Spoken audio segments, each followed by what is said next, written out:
وتوكل على الحي الذي لا يموت وسبح بحمده وكفى به بذنوب عباده خبيرا.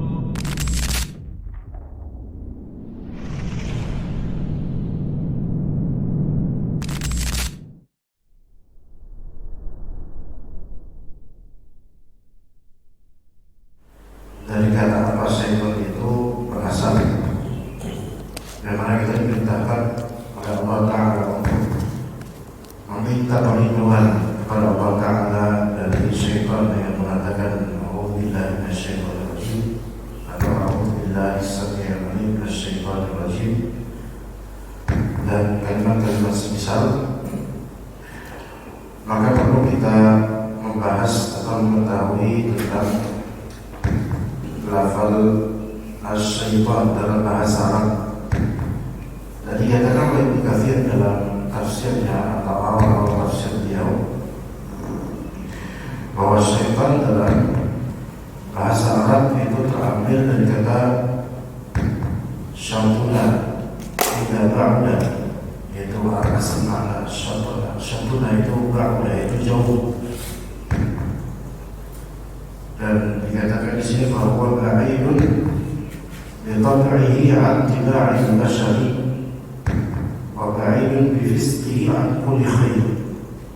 Kalau makna pertama dari lafaz syaitannya yang jauh, maka maksudnya dengan tabiatnya syaitan itu jauh dari tabiat manusia, dari tabiat manusia. Tapi an-tiba'il bashari itu syaitan itu beda dengan jauh dari tabiat kewajaran manusia ini.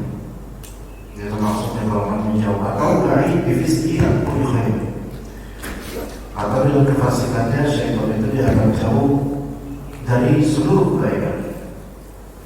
Jadi kalau ada manusia itu jauh dari kebaikan apapun, maka dia itu syaitan secara makna syaitan. Pokoknya di surga ini kalau tapi yang munkar, yang buruk itu dia orang yang melakukannya. Maka ini secara makna kemudian derivasi kedua mustaq min syaitan, yaitu diambil dari kata syaitan. Syaitan diambil dari kata syaitan karena makhluk benar. Karena syaitan itu dari kalangan jin adalah makhluk yang terbuat dari api, terbuat dari api. Kemudian sebagai ulama mengatakan bahwa sahihun fil makna, keduanya sahih secara makna, tapi yang lebih sahih adalah yang awal, yang lebih sahih dari pertama, yaitu syaitan artinya jauh. Jadi asal makna syaitan adalah jauh. Jadi apa ini? Kayak gini ya maksudnya? Kayak gini soalnya ada lingkungan itu.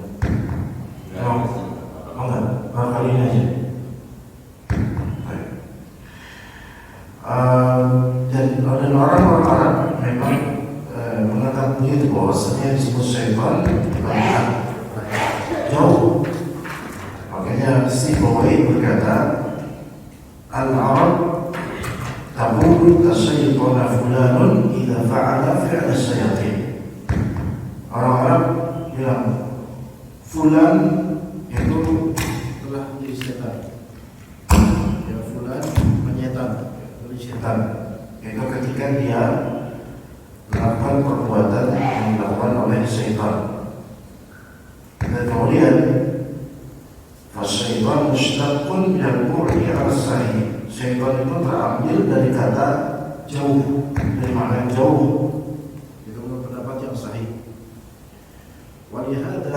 Walihada yusammuna kulla man tamarrada min jinniyin wa insiyin wa hayawanin syaitanan.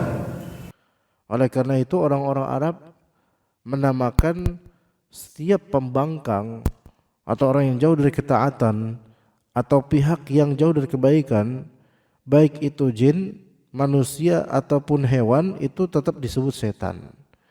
Jadi setan itu mencakup jin, mencakup manusia, dan mencakup hewan juga. Maka setan ini lebih ke sifat, bisa dimaknai sifat, sifat.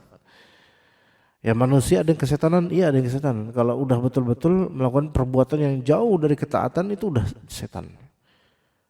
Tapi kalau hewan bisa nggak? Ya hewan juga ada sisi setannya di beberapa karakter beberapa hewan.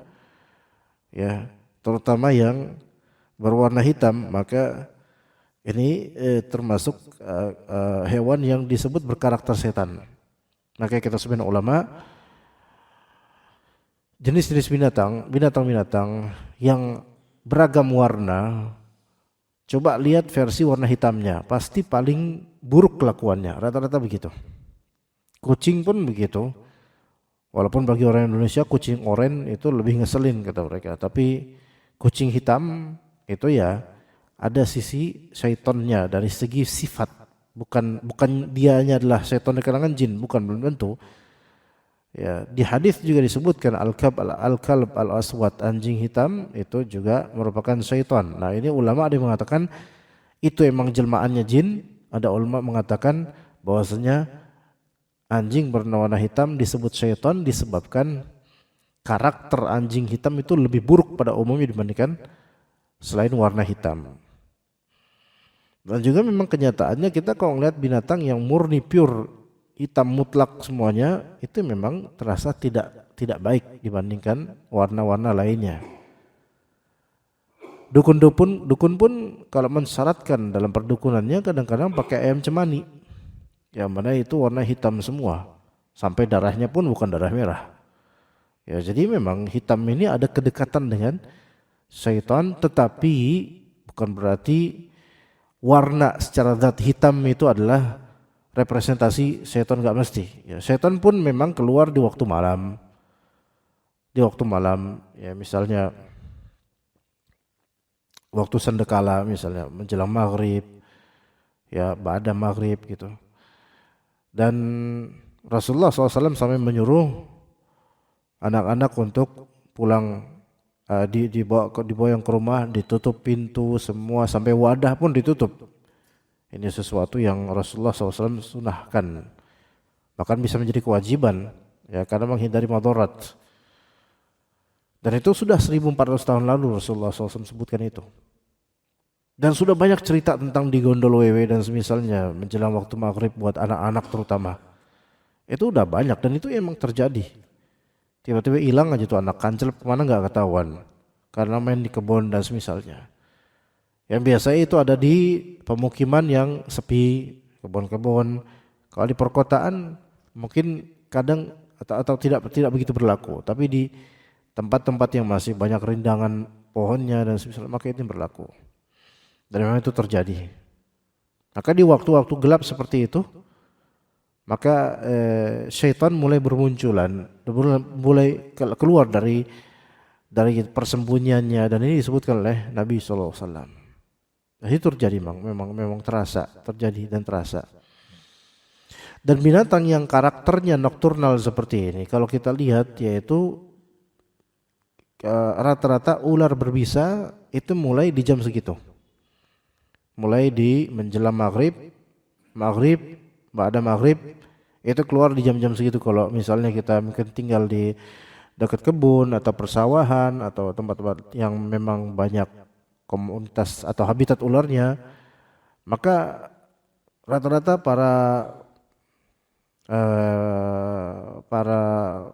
para pecinta reptil itu mengetahui bahwa saya jam-jam segini binatang ular berbisa itu keluar jam segini, jam-jam 5:30, jam 6 itu seperti itu. Dan ajaibnya memang binatang ini yang ular berbisa itu gaya hidupnya memang aneh, dia memang ada keserupaan, ada sisi mistisnya gitu. Walaupun bukan setan secara jin, tetapi secara perilaku seolah-olah keluarnya itu mirip dengan setan, yaitu keluar dari persembunyiannya di waktu-waktu seperti itu, cari makan dan semisalnya. Taib. Dan kata Rasulullah SAW kepada Abu Dzar, ta'awwadzu billahi min syayatinil insi wal jin. Berlindunglah kalian kepada Allah dari syaitan manusia dan syaitan jin. Maka Abu Dzar bertanya, awalil insi syayatin, apakah di pihak manusia juga ada yang disebut setan? Kata Nabi, na'am, iya. Dan juga Nabi SAW pernah mengatakan yuqta'u bis shalah atau yaqta'u sholata al-mar'atu wal himaru wal kalbul aswad. Salat bisa terputus kalau misalnya kita dilewati depan kita pas perempuan yang sudah balik, keledai dan anjing hitam. Maka kemudian Abu Dzar bertanya, ya Rasulullah, ma balul kalbil aswadi minal ahmari wal asfar. Apa bedanya anjing hitam sama anjing merah dan anjing kuning misalnya? Maka kata Nabi SAW, al-kalbul aswadu syaitan. Anjing hitam itu setan. Nah di sini ulama beda pandangan. Apakah maksud Nabi setan dari segi jin, atau dia tetap anjing berwarna hitam, namun karena warna hitamnya itu membuat karakter dan tabiat dia itu ada sisi setannya gitu. Itu beda pada pendapat di antara ulama. Taib. Jadi intinya setan itu adalah siapa dan apa yang jauh dari kebaikan atau dari ketaatan, dan bisa dimaknai tadi anjing hitam itu lebih jauh dari kebaikan dibandingkan warna-warna lainnya. Kita lanjutkan pembahasan di kitab karya Al-Ustadz Yazid rahimahullah ta'ala. Di dalam kitab Bahjatun Nadhirin Syarah Riyadhus Shalihin disebutkan pada bulan Ramadan di bumi sedikit sekali kejelekan. Ya, sebab setan-setan dibelenggu, jin-jin durhaka juga dirantai dan diikat. Maka dari itu mereka tidak dapat bebas berbuat kerusakan di tengah-tengah umat manusia seperti saat mereka lepas begitu saja di bulan-bulan selain Ramadan. Hal ini karena umat Islam sibuk dengan ibadah puasa, qiyamul lail dan membaca Al-Quran. Selain itu syahwat mereka sedang dikekang dan jiwa mereka sedang ditempa sehingga menjadi bersih. Ini pada umumnya untuk kaum muslimin. Tapi seolah-olah memang ini tidak relate dengan kenyataan di negeri-negeri kafir yang tidak ada beda antara Ramadan dengan non-Ramadan.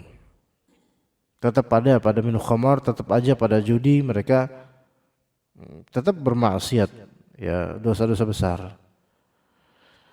Hanya alhamdulillah ikhwan, kalau kita lihat di negeri-negeri yang sebagiannya kebanyakan orang kafir di beberapa tempat, di beberapa negeri, itu toleransi terhadap Islam itu mulai meninggi, alhamdulillah.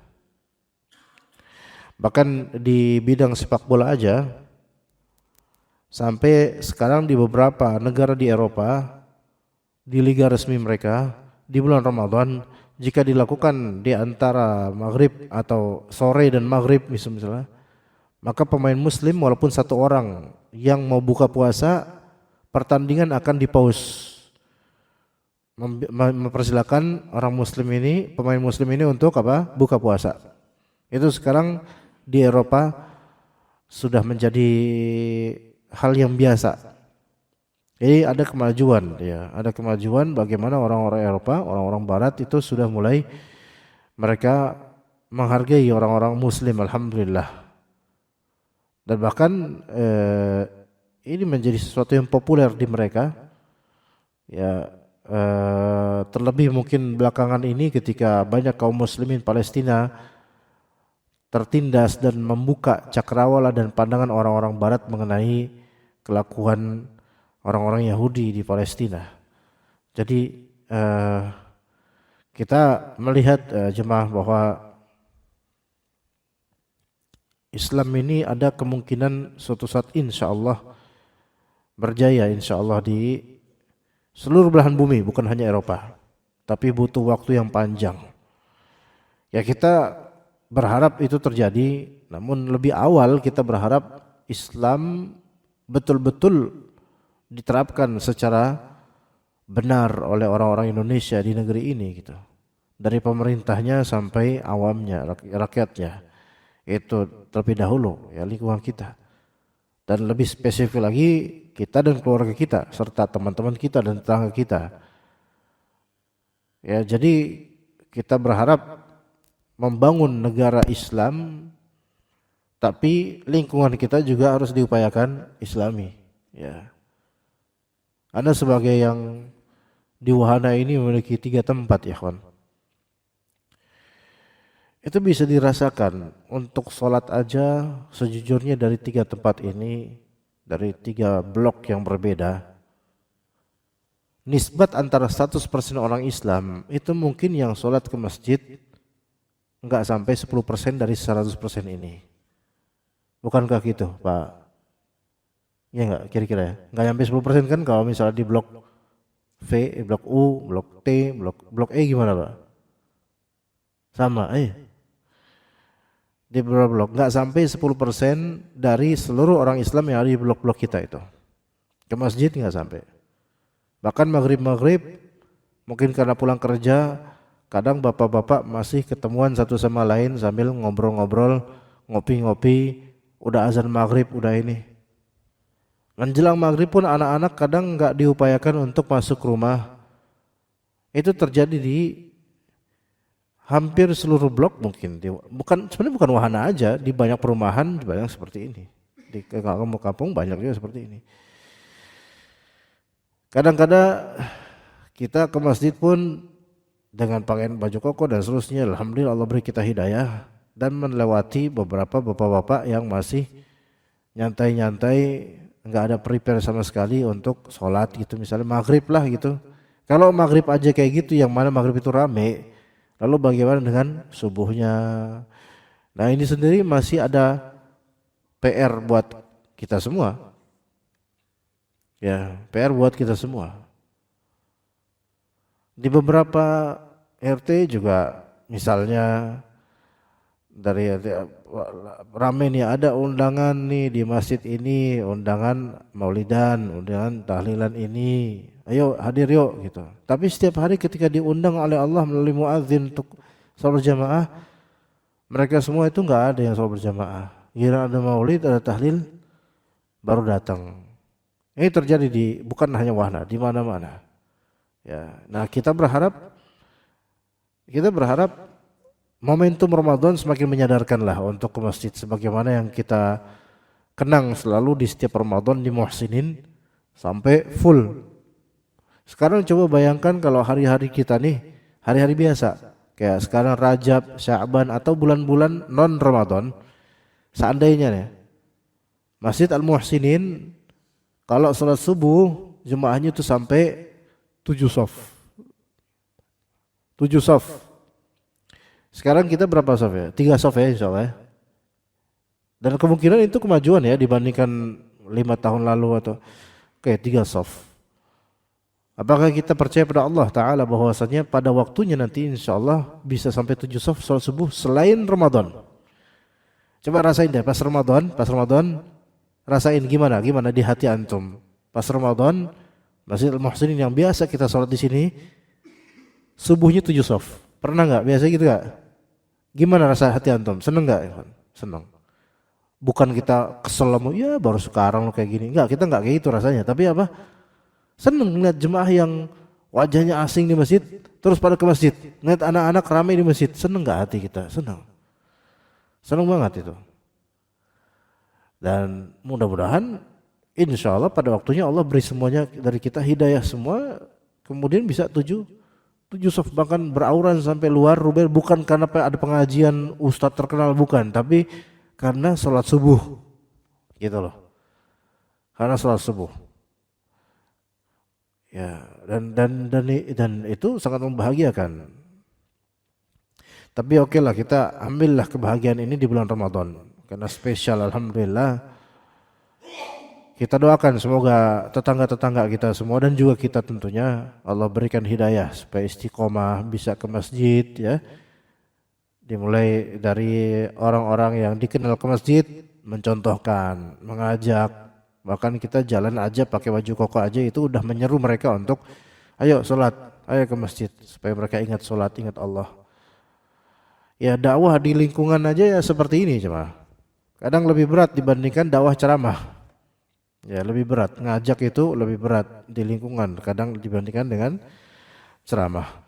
Taib, dalam kitab Al-Mufhim Al-Qurtubi rahimahullah mengatakan seandainya ada yang bertanya, mengapa di bulan Ramadan kita masih melihat banyak terjadi kejahatan dan kemaksiatan? Andai kata setan-setan itu benar-benar dibelenggu, bukankah hal itu seharusnya nggak pernah terjadi? Maka jawabannya, kejahatan dan kemaksiatan itu mengecil bagi orang-orang yang menjalankan ibadah puasa dengan disiplin terhadap syarat-syarat dan etika-etikanya. Dan bisa saja yang dimaksud bahwa setan yang dibelenggu itu hanya sebagian, bukan seluruhnya, sebagaimana terungkap di dalam beberapa riwayat yang kita sebut kemarin, yaitu setan-setan yang sangat pembangkang, yaitu yang dibelenggu. Atau bisa juga maksudnya itu memperkecil kejahatan di bulan Ramadan. Fakta yang ada telah kita rasakan. Kalaupun kejahatan dan kemaksiatan terjadi, yang jelas ketika di bulan Ramadan itu lebih kecil jumlahnya daripada di bulan lainnya. Sebab dengan dibelenggunya setan-setan itu tidak berarti semua kemaksiatan dan kejahatan itu hilang. Karena motif-motif lain tetap ada. Nah, ini motif lain tetap ada. Karena kejahatan atau kemaksiatan itu faktornya nggak mesti karena setan yang menghembuskannya. Kadang emang udah jiwa orang ini udah kotor, makanya gitu terus gitu. Atau tradisi yang jelek, udah biasa kayak gitu di lingkungan, atau dia punya kebiasaan seperti itu, makanya tetap aja dilakukan di bulan Ramadan. Atau setan-setan dari jenis manusia, karena setan-setan dari jenis manusia nggak bakal dibelenggu di bulan Ramadan, tetap aja, ya tetap aja. Ya. Taib, diikat, dibelenggu atau dirantannya para setan di bulan Ramadan ini merupakan karunia Allah yang sangat besar. Jadi kita berusaha ngambil kesempatan ini jemaah. Ketika lagi puasa, lagi bulan Ramadan, kita tahu, kita yakini hal seperti ini, setan sebagai belenggu, kemudian syahwat termarginalkan. Nah, kita maksimalkan untuk ketaatan, mumpung-mumpung gitu. Dan itu terasa banget memang, terasa banget. Terasa banget pas kita lagi puasa di bulan Ramadan, nuansanya beda dengan puasa Senin Kemis atau Bid. Terasa dari beragam sisi. Sesuatu yang nggak bisa dijelaskan kadang-kadang. Dan terasa ketika kita sholat berjamaah di bulan Ramadan, rasanya beda dibandingkan non Ramadan. Nah, ini keberkahan dan kebaikan dari Allah, rahmat dari Allah dengan perasaan senang dengan bulan Ramadan ini, itu alhamdulillah banget. Coba kalau misalnya dihilangkan perasaan bahagia di bulan Ramadan, coba kalau dihilangkan perasaan itu, kayak Ramadan kayak biasa aja gitu, itu berarti kasihan orang ini, miskin, kasihan. Allah nggak kasih hidayah di hatinya akan kebahagiaan kebersamaan di bulan Ramadan. Ya, jadi kalau ada perasaan bahagia di bulan Ramadan karena kejahatan berkurang, kemaksiatan berkurang, kita pun bermaksiat makin berkurang.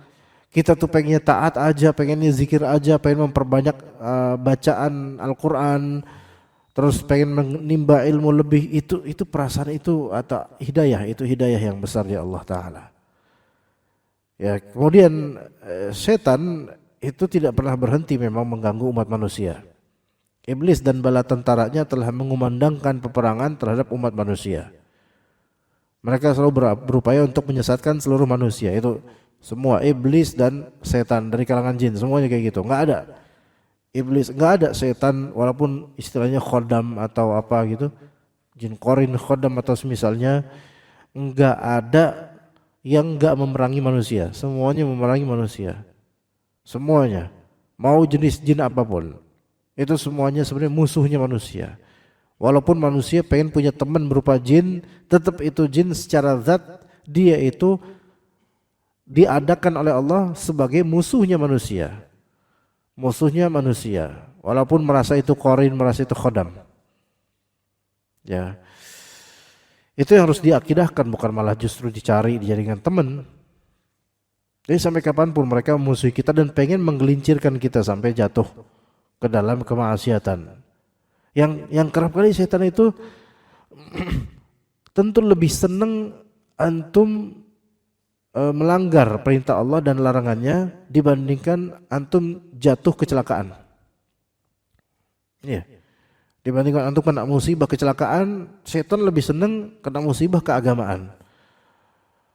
Karena musibah kecelakaan bisa saja orang malah taubat dan kembali ke Allah.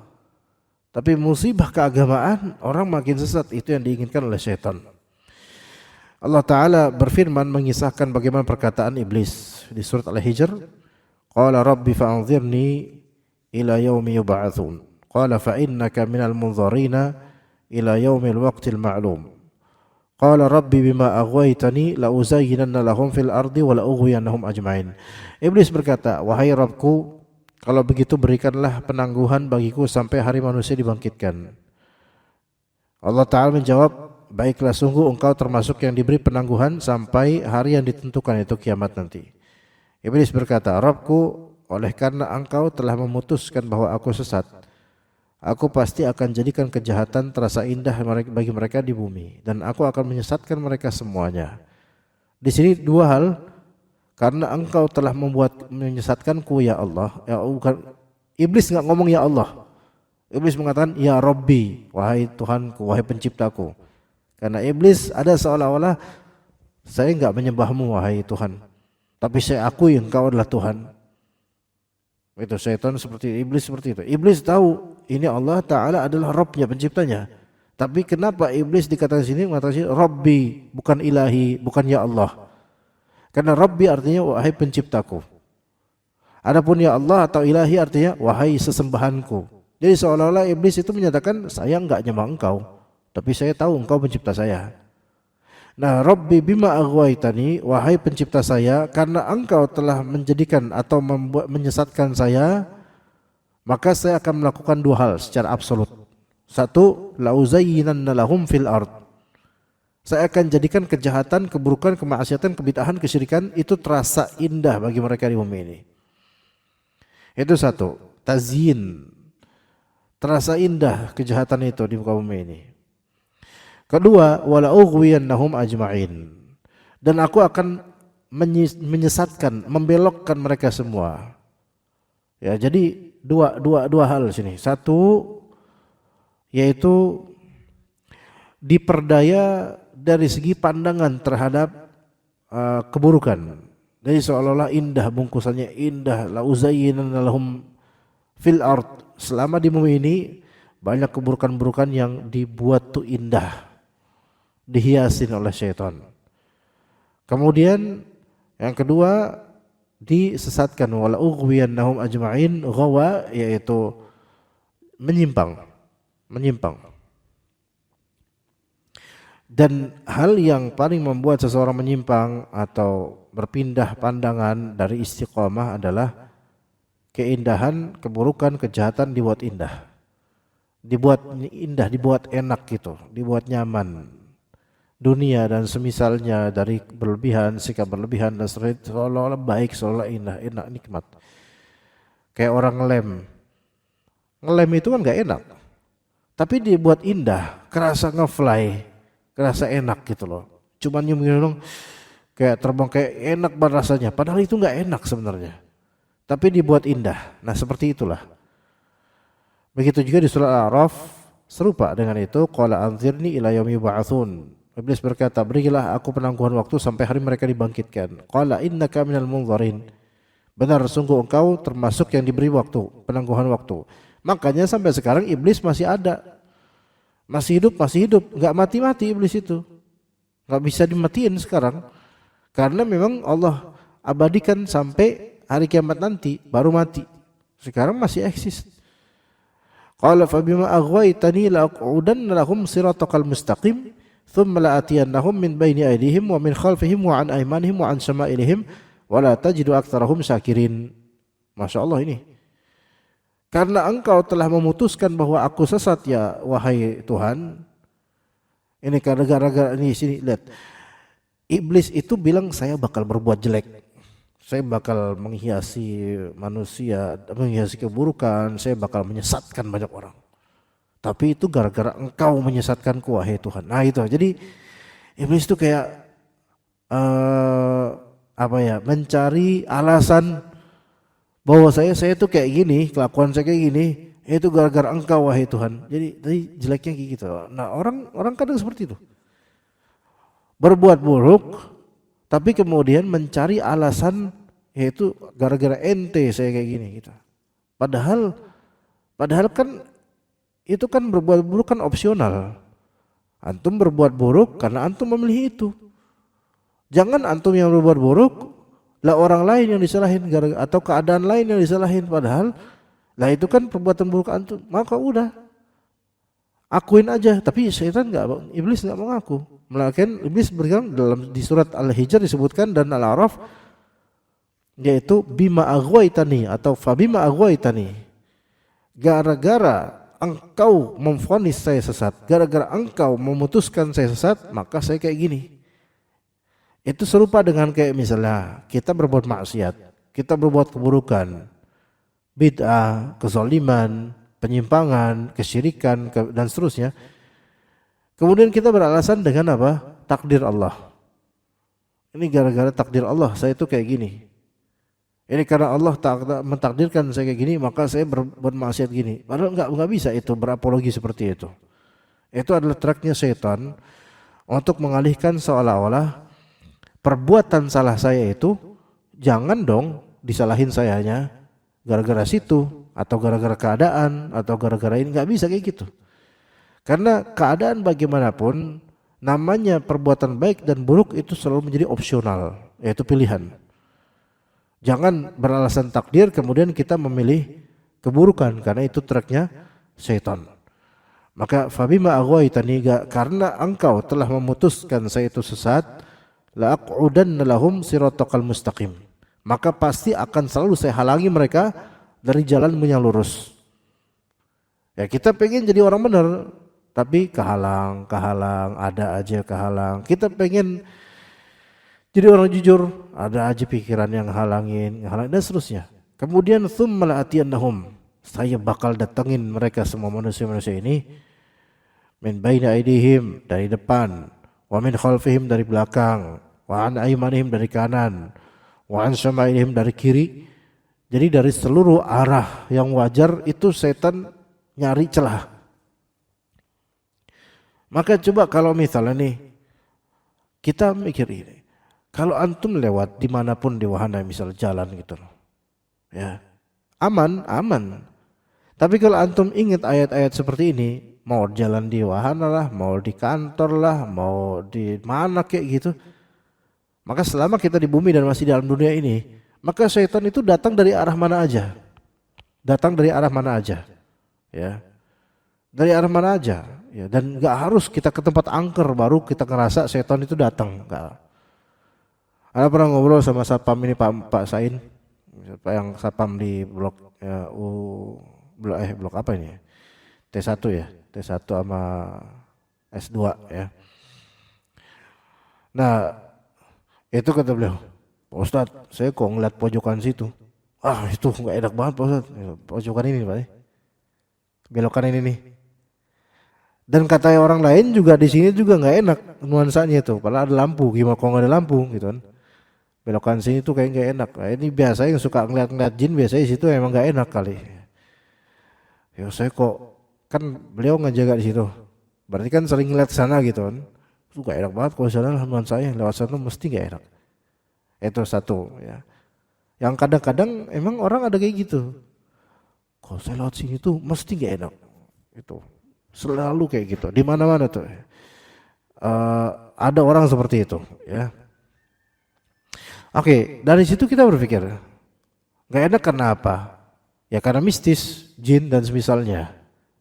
Orang beriman kalau lihat ayat-ayat seperti ini, itu udah hal-hal kayak gini tuh udah gak peduli.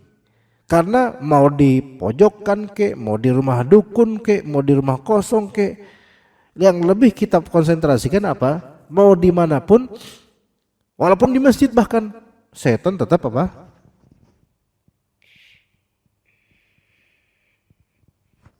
Setan tetap mendatengin manusia untuk menggodanya, hatta di masjid.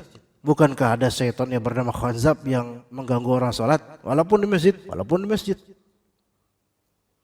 Emang masjid rumah Allah, ya masjid rumah Allah. Walaupun mungkin setan di luar, setan bisa ngebisikin di luar, mungkin bukan nggak mungkin. Orang Nabi Adam alaihissalam dan istrinya di surga kok. Iblis bukan di surga, tapi ternyata bisa ngebisikin dari jarak jauh. Nggak tahu bluetoothnya itu gimana kok bisa dari jauh-jauh bisa ngebisikin itu.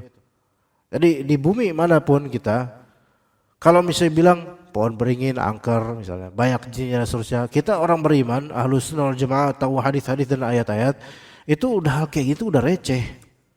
Yang lebih berat dari ini adalah Mau kita dimanapun, setan tuh datengin depan, belakang, kanan, kiri untuk menggoda kita. Menggodai bukan penampakan lagi. Makanya orang-orang yang kuat imannya itu rata-rata nggak dikasih penampakan. Karena penampakan itu subhat yang receh sebenarnya. Namun yang kuat adalah kalau udah bisikan, pikiran ini berbahaya dibandingkan sebatas penampakan. Penampakan yang bahaya besok khurafat, keyakinan yang menyimpang bisa itu. Tapi bagi orang beriman nggak mempan seperti ini. Coba antum punya jenggot cingkrangan, lewat sholat subuh kemudian ada pocong di pojokan, terus mau jatuh gitu pocongnya. Antum balik, auzubillahi minasyaitonir rajim. Bala antum dakwahin, ayo ikut sholat cong, gitu, sholat subuh, paling gitu. Dia juga nyesel kalau misalnya digituin kan. Karena nggak mempan itu receh. Tapi yang lebih bahaya ya seperti ini. Dan wala tajidu aktsarahum syakirin kata syaitan. Dan engkau tidak akan mendapati banyak mereka bersyukur. Berarti seolah-olah dibuat malas untuk istiqomah. Kemudian datangi kanan, kiri, belakang, depan. Itu tujuan supaya apa? Supaya kufur, supaya nggak bersyukur. Supaya nggak bersyukur dengan Islamnya, nggak bersyukur dengan ilmunya, dan kemudian nggak bersyukur dengan nikmat dari Allah Subhanahu Wa Taala. Karena nikmat dari Allah itu depan, kiri, kanan, belakang, atas, bawah itu nikmat Allah semua buat kita. Syaitan datangin tuh dari semua nikmat Allah, syaitan datang untuk supaya kita kufur nikmat tersebut. Dan kata Nabi SAW, supaya syaitan itu mencampuri urusan kalian, walaupun sampai urusan makan aja, syaitan ikutan supaya kita kufur nikmat. Supaya kita kufur nikmat. Dan itu tujuannya syaitan, seperti tujuannya. Dan ini berlaku untuk semua manusia tanpa kecuali. Mau dia ustadz kek, mau dia orang awam kek, kafir atau muslim, maka syaitan tujuan seperti ini. Maka doa di antara zikir pagi petang yang cocok untuk ini yaitu Allahumma inni as'alukal afwa wal afiyata fid dunya wal akhirah. Nanti ada kalimat Allahumma asturati wa amirawati, Allahumma hafadzni min baini yadayya wa min khalfi wa an yamini wa an shimali wa min fawqi wa a'udzubika an ughtala min tahti. Yaitu minta perlindungan dari Allah Azza wa Jalla untuk masalah depan kita, belakang kita, kanan, kiri kita, atas, dan khawatir bahwa kita juga kena musibah. Ya, di antara doa zikir pagi petang. Taib, kita cukup insyaallah sampai sini. Kita akan lanjutkan pekan depan untuk halaman berikutnya di halaman 81. Barakallahu fikum jami'an wa sallallahu ala nabiyyina Muhammad wa ala alihi wa sahbihi ajma'in. Subhanakallahumma bihamdika asyhadu an la ilaha illa anta astaghfiruka wa atubu ilaik. Assalamualaikum warahmatullahi wabarakatuh.